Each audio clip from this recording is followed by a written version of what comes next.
Se nos passa arriba a recuperação de nosso mercado, de mais importante, que é o mercado americano, sempre o mercado americano está o mercado que está trazendo a grande maioria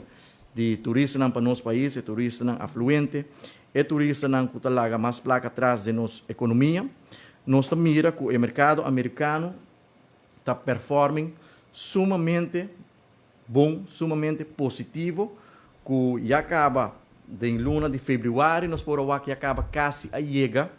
na nível de ano 2019 e acaba março, um pouquinho mais cerca, e entrando em luna de abril, até com luna de agosto, nós podemos mirar uma recuperação excelente, caminho já acaba abril, nós a recuperar 104%,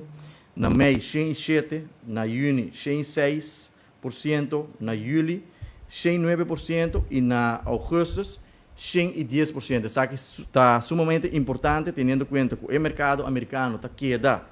o mercado de mais importante para nosso turismo e por WAC,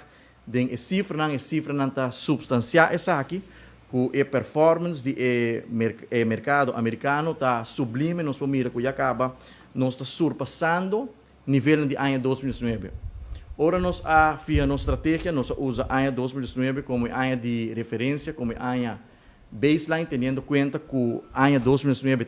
é ano mais melhor da história de turismo de nosso país e ora nós afirma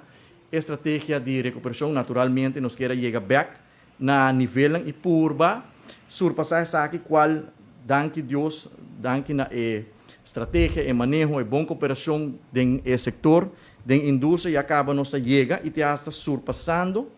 o nível de ano 2019.